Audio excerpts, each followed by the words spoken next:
আজকে নিয়ে চলে এসেছি নতুন একটি রেসিপি, যার জন্য আমি এখানে নিয়েছি টমেটো, গাজর, চিজ, লঙ্কা, কড়াইশুঁটি, পেঁয়াজ, লেবু, দুধ আর চিকেন নিয়েছি। চিকেনটা ম্যারিনেট করার জন্য লঙ্কা, আদা, রসুন পেস্ট করে নেব।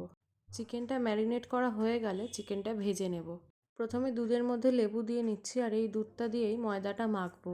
সাথে সামান্য চিনি আর অল্প নুন মিশিয়ে নেব। এখানে আমি জল ইউজ করছি না। এরপরে একটি চাটু নিয়ে চাটুটার মধ্যে তেল ব্রাশ করে ওই যে মেখে রাখা ময়দার ডোটা এইভাবে চ্যাপটা করে নিচ্ছি। এটা খুব বেশি পাতলা করলে হবে না। এটা তৈরি করার জন্য আমরা কোনো রকম মাইক্রো ওভেন ইউজ করব না, গ্যাসেই করব। প্রথমে সস অ্যাড করছি। আমি এখানে নর্মাল টমেটো সসই ইউজ করেছি।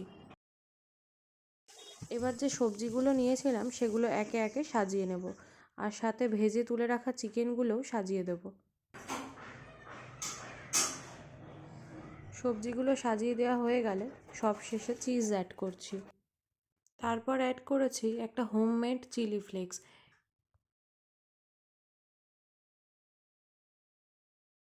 এবার সব শেষে চাটুটা গ্যাসের ওপর রেখে একটা কিছু ঢাকা দিয়ে দেব। মোটামুটি 20 মিনিট রাখলেই রেডি হয়ে যাবে।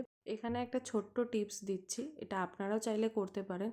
যখন মাঝে মাঝেই তো লঙ্কার দাম বেড়ে যায়, এবার যখন লঙ্কার দাম কম থাকে তখন বাজার থেকে অনেকটা লঙ্কা কিনে এনে ভালো করে ধুয়ে রোদে শুকাবেন। তারপরে শুকিয়ে গেলে ভালোভাবে গুঁড়ো করে নেবেন। এটা কোনো জার বা কন্টেনারে রেখে দীর্ঘকাল আপনি ইউজ করতে পারবেন। আর হোমমেড পিৎজা কেমন লাগলো অবশ্যই কমেন্ট করে জানাবেন।